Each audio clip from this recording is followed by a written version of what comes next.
The smell of burnt paper still haunts my dreams.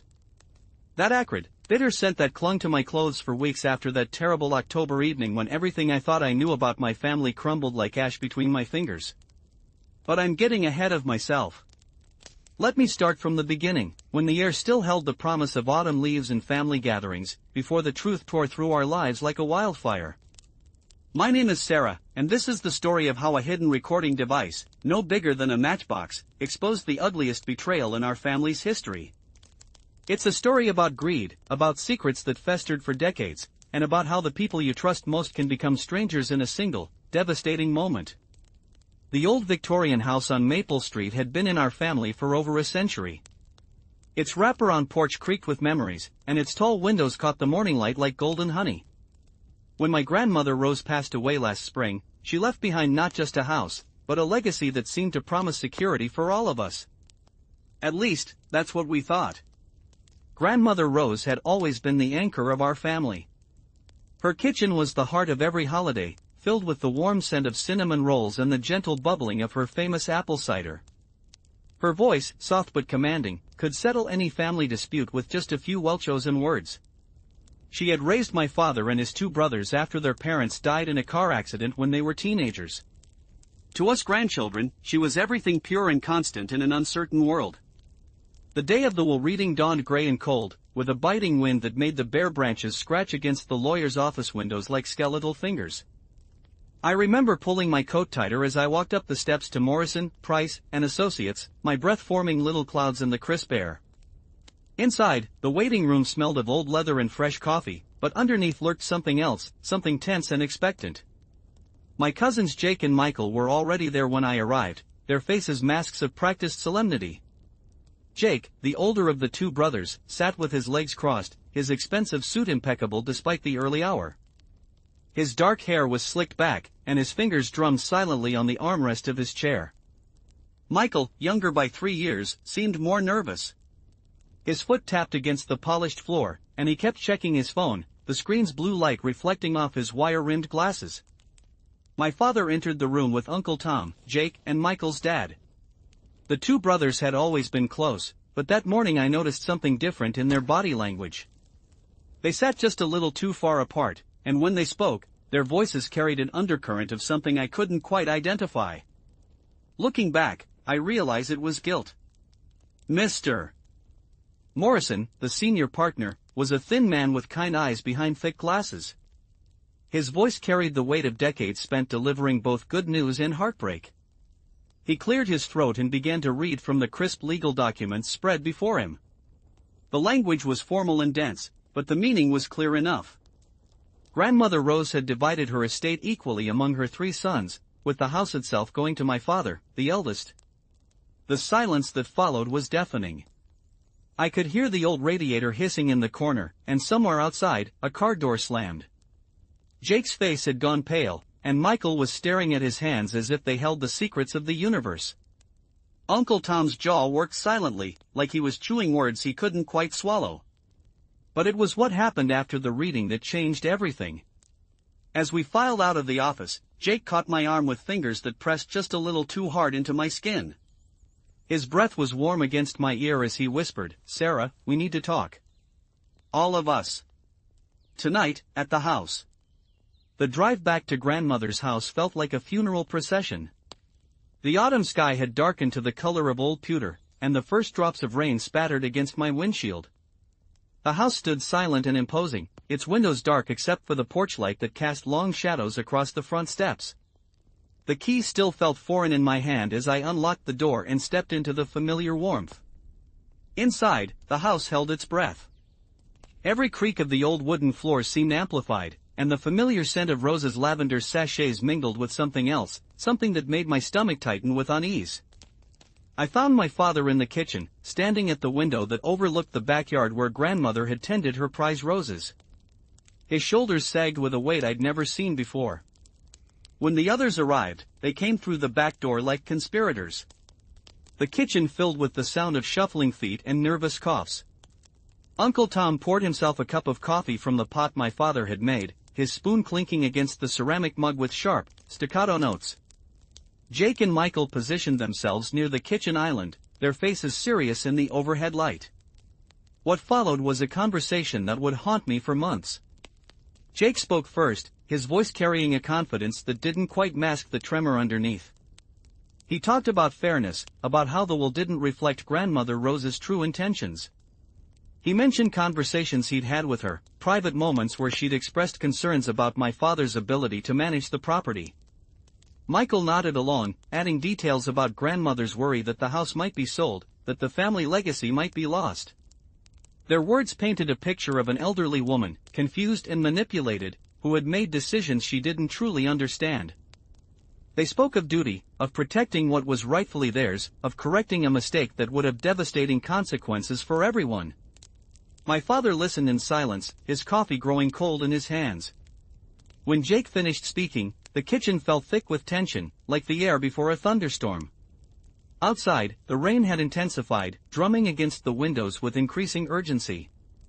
That's when Uncle Tom produced the papers. They were yellowed with age, their edges soft and worn.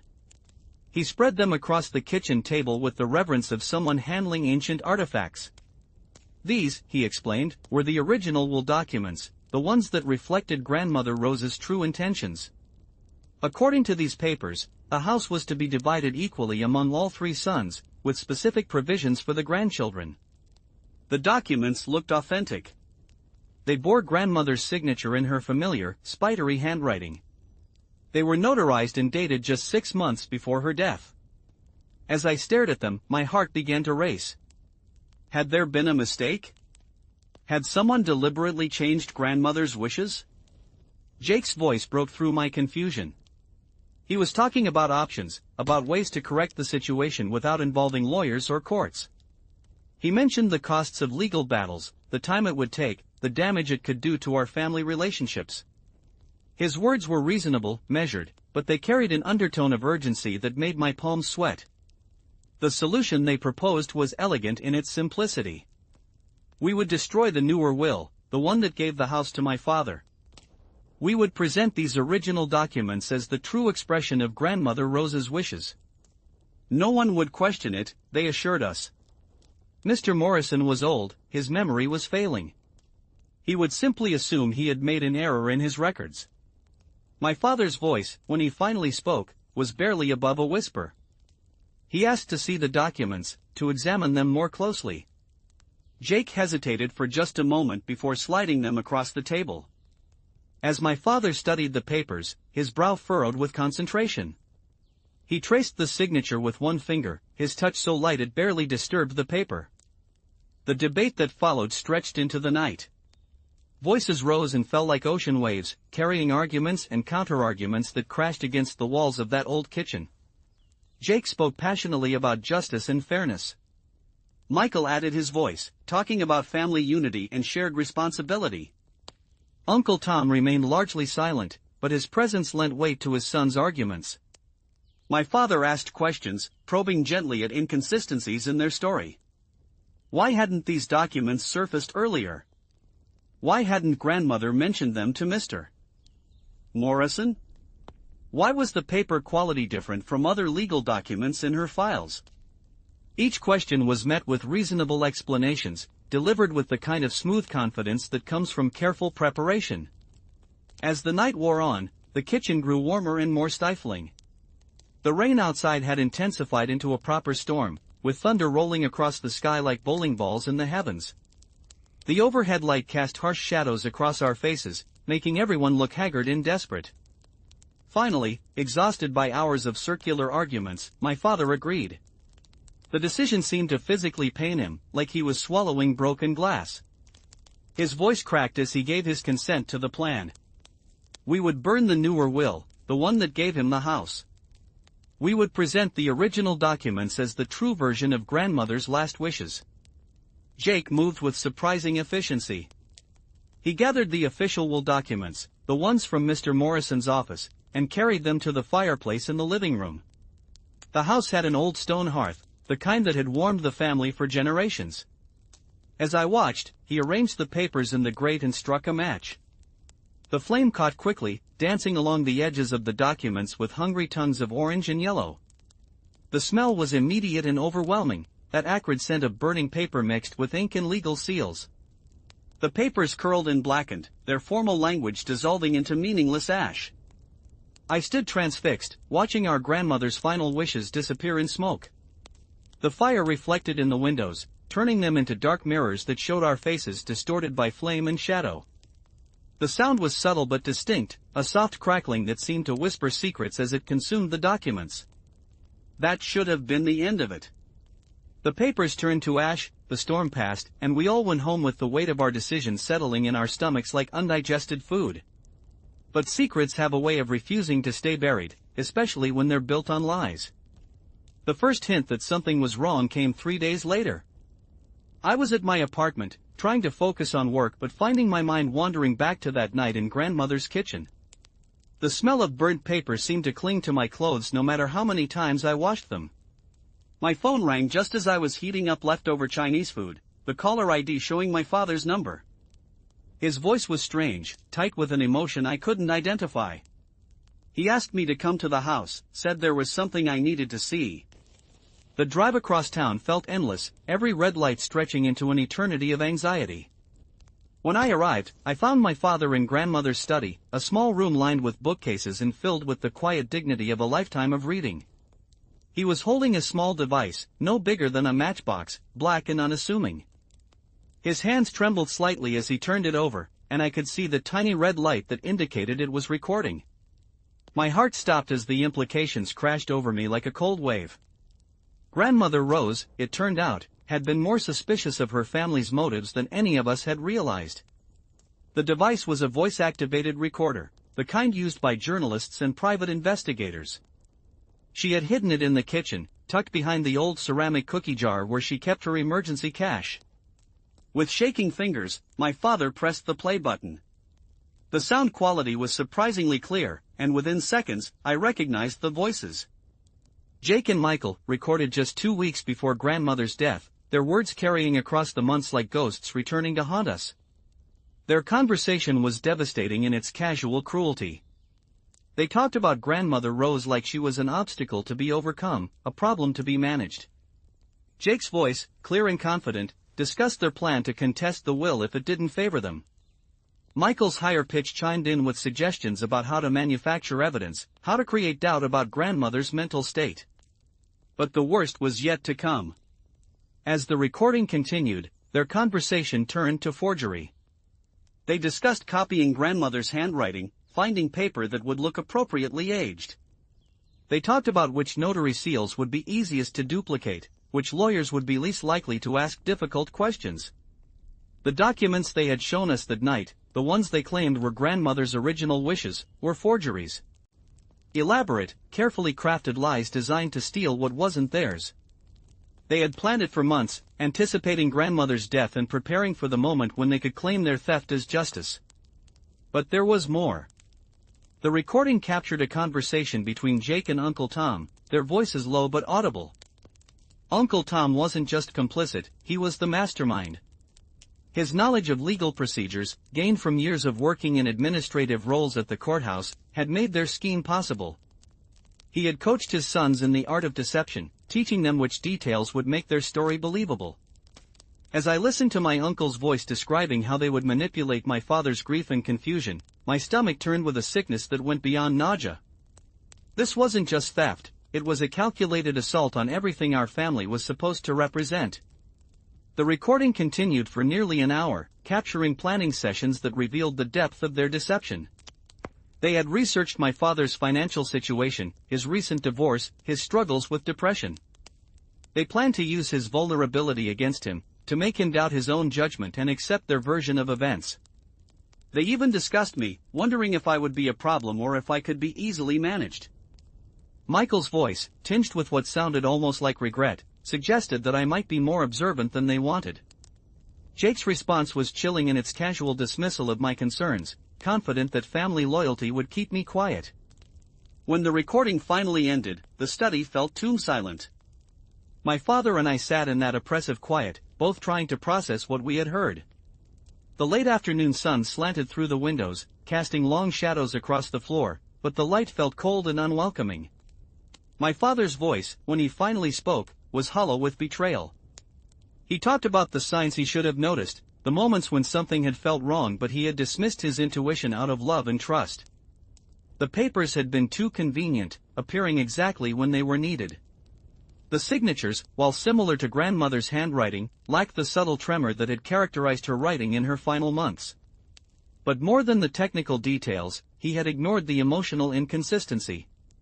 Grandmother Rose had never made important decisions without extensive discussion and consideration. The idea that she would create new will documents without mentioning them to anyone, without discussing her concerns with her closest son, was completely out of character. The weight of our complicity settled on us like a heavy blanket.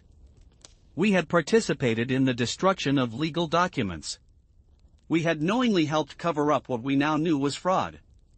Our good intentions didn't change the fact that we had committed crimes, that we had helped steal from ourselves. The decision of what to do next consumed the following days. Sleep became elusive, haunted by dreams of burning papers and the sound of Jake's confident voice explaining away inconsistencies. Food lost its taste, everything carrying the bitter flavor of betrayal. Even simple conversations with friends and colleagues felt strange, like I was speaking from behind a mask that no one else could see. My father aged years in those few days. The lines around his eyes deepened, and his shoulders carried a permanent slump that spoke of disappointment too heavy to bear. He had lost more than his inheritance, he had lost his faith in family, his trust in the bonds that were supposed to hold us together through any crisis. The choice, when we finally made it, was both difficult and inevitable. We couldn't live with the knowledge of what had been done, couldn't build any kind of future on a foundation of lies and theft. The recording was evidence of a crime, and we had a moral obligation to report it, regardless of the personal cost. Mr. Morrison's office felt different the second time I walked through its doors. The leather and coffee scents remained the same, but now they were underlaid with the metallic taste of anxiety. The elderly lawyer listened to our story with the kind of professional composure that comes from decades of hearing humanity's worst impulses laid bare. When my father played the recording, Mr. Morrison's expression never changed, but I could see his hands tighten imperceptibly around his pen. The voices of my cousins and uncle filled the room, their casual discussion of fraud and forgery sounding even more damning in the formal environment of the law office. The legal process that followed was both swift and devastating. The forged documents were easily identified once experts examined them with proper equipment. The paper was wrong, the ink composition was modern, and the notary seals were crude reproductions that wouldn't have fooled anyone conducting a proper investigation. But the real evidence was the recording itself. Jake and Michael's voices, clear and unmistakable, describing their plans in detail. Uncle Tom's guidance, captured with perfect clarity as he coached his sons in the art of deception. The fraud wasn't just proven, it was documented in their own words. The confrontation came on a Tuesday afternoon, gray and cold like the day this whole nightmare had begun. The police arrived at Jake and Michael's respective homes simultaneously, their badges and handcuffs representing the end of a deception that had consumed months of planning. I wasn't there for their arrests, but I heard the details later from the investigating detective. Jake had maintained his composure, even when faced with the recording of his own voice. He had asked for a lawyer and said nothing else, his face a mask of professional calm that revealed nothing of what he might be feeling inside. Michael had been different. The detective described a man who seemed to collapse in on himself, the weight of guilt finally finding its expression in tears and stammered confessions. He admitted everything, providing details that even the recording hadn't captured. The forgery had taken weeks of practice. They had studied photographs of grandmother's signature, practiced on similar paper until they could reproduce her handwriting with disturbing accuracy. Uncle Tom's arrest was the most painful to hear about. The man who had helped raise my father, who had been like a second father to me, was led away in handcuffs while his neighbors watched from their windows. The detective said he had shown no emotion, accepting his fate with the resignation of someone who had always known this moment would come. The legal proceedings that followed stretched across months, each court date a fresh reminder of how thoroughly our family had been destroyed. The local newspaper covered the story with the kind of breathless excitement that small-town papers reserve for their biggest scandals.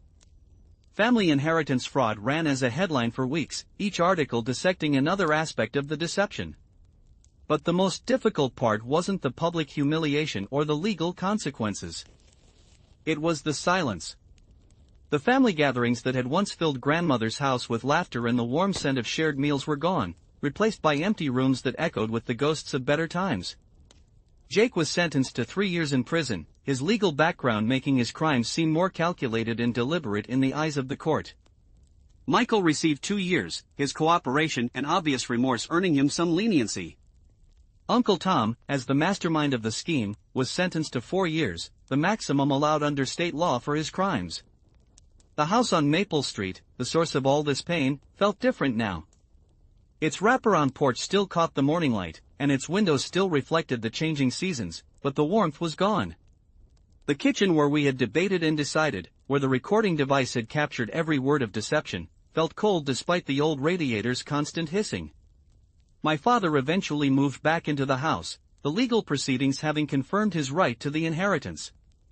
But he never seemed comfortable there, like he was living in a museum of family dysfunction rather than a home. The rooms held too many memories, too many reminders of trust betrayed and relationships destroyed. I visited him there regularly, but our conversations were different now. We talked around the edges of what had happened, discussing weather and work and current events, but never directly addressing the elephant that sat in every room. The recording device, now evidence in a closed case, had been returned to us, but my father had locked it away in a drawer somewhere, unable to destroy it but unwilling to confront its presence. The hardest part was the holidays.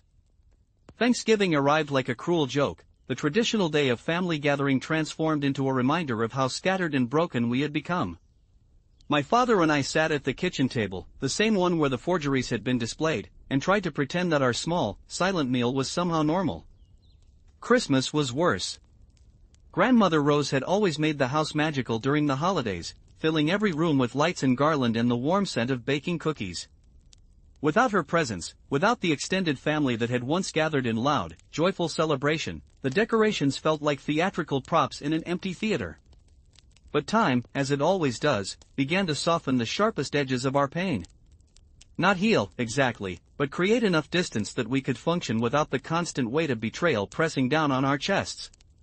My father started gardening, tending to grandmother's rose bushes with a dedication that bordered on obsession. I think he found peace in the routine of caring for something she had loved, in maintaining a connection to her that didn't involve legal documents or family politics. I began visiting more regularly, not just out of duty but because I found comfort in the familiar spaces. The house was slowly becoming something new, neither the warm family home of my childhood nor the crime scene it had briefly become, but something in between. A place where we could remember the good times without being overwhelmed by the bad ones. The recording, the small device that had changed everything, remained locked away. Sometimes I thought about asking my father to play it again, to listen once more to the voices of our family members planning our destruction. But I never did. Some knowledge, once gained, doesn't need to be revisited. The truth it had revealed had served its purpose, and dwelling on the details of betrayal wouldn't bring back the relationships we had lost. Jake and Michael were released from prison after serving most of their sentences, their early release contingent on good behavior and community service. Neither attempted to contact us, and we made no effort to reach out to them. Some wounds, we had learned, are too deep for apologies to heal. Some betrayals cut too close to the bone to forgive, regardless of shared blood and childhood memories. Uncle Tom served his full sentence, his refusal to show remorse or accept responsibility earning him no leniency from the parole board. When he was finally released, he moved across the country to live with distant relatives, disappearing from our lives as completely as if he had never existed. The man who had once been my father's closest confidant became a stranger whose name we no longer spoke. The house still stands on Maple Street, its Victorian dignity intact despite everything it has witnessed. My father lives there alone now, surrounded by books and memories and the ghosts of what our family used to be. The kitchen where the Great Deception unfolded has been renovated, its old cabinets replaced with modern fixtures that hold no memory of that terrible night. But sometimes, when the wind is right and the house settles in just the right way, I can still smell it. That acrid scent of burning paper, the smell of legal documents turning to ash in a fireplace that had warmed our family for generations. It's a phantom scent, I know, more memory than reality, but it serves as a reminder of how quickly trust can be destroyed and how thoroughly families can be torn apart by greed and deception. The recording device that started it all, that small black box no bigger than a matchbox, remains locked away in my father's desk. We've never discussed what should be done with it, whether it should be destroyed or preserved as evidence of a lesson learned. Perhaps it doesn't matter. The truth it revealed has already done its work, unraveling lies and exposing the ugly reality beneath our family's surface harmony.